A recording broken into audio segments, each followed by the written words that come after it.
liberty or death meant to him and to his tens of thousands of devoted followers in Virginia's Piedmont Hills, then and now.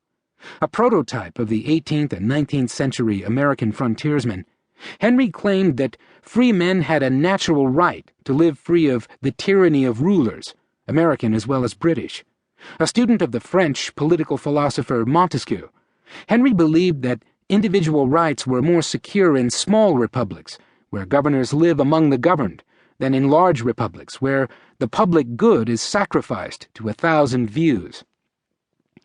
Rather than the big government created by the Constitution, Henry sought to create an alliance of independent sovereign states in America, similar to Switzerland, whose confederation, he said, had stood upwards of 400 years, braved all the power of ambitious monarchs, and retained their independence, republican simplicity, and valor. The son of a superbly educated Scotsman from Aberdeen, Henry grew up in Virginia's frontier hill country, free to hunt, fish, swim, and roam the fields and forests at will. Far from government constraints and urban crowding, everyday life in the Piedmont was an adventure with wild animals, Indian marauders, and fierce frontiersmen. Unable at times, or unwilling, to distinguish between license and liberty, they viewed government with suspicion and hostility, and tax collectors as fit for nothing better than a bath in hot tar and a coat of chicken feathers.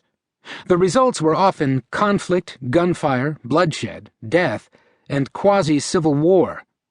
For backcountry farmers and frontiersmen, the business end of a musket was the best way to preserve individual liberty from government intrusion, and Patrick Henry was one of them, their man, their hero. George Washington viewed frontier life as anarchy.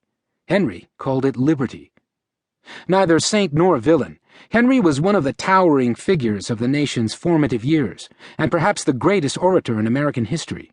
Lord Byron, who could only read what Henry had said, called him the forest-born Demosthenes, and John Adams, who did hear him, hailed him as America's Demosthenes of the age. George Washington respected and esteemed him enough to ask him to serve as Secretary of State, then Chief Justice of the United States. Virginia patriot George Mason called Henry the first man upon this continent in abilities as well as public virtues, and the founding father most responsible for the preservation of our rights and liberties. Unlike Washington and Jefferson, who tied their fortunes to Virginia's landed aristocracy, Henry achieved greatness and wealth on his own, among ordinary, hard-working farmers in Virginia's wild Piedmont Hills west of Richmond, where independence, self-reliance, and a quick, sharp tongue were as essential to survival as a musket.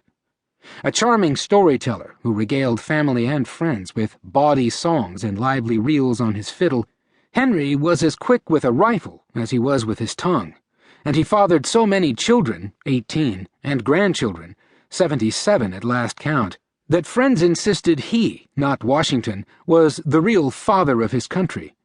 His direct descendants may well number more than 100,000 today, enough to populate the entire city of Gary, Indiana.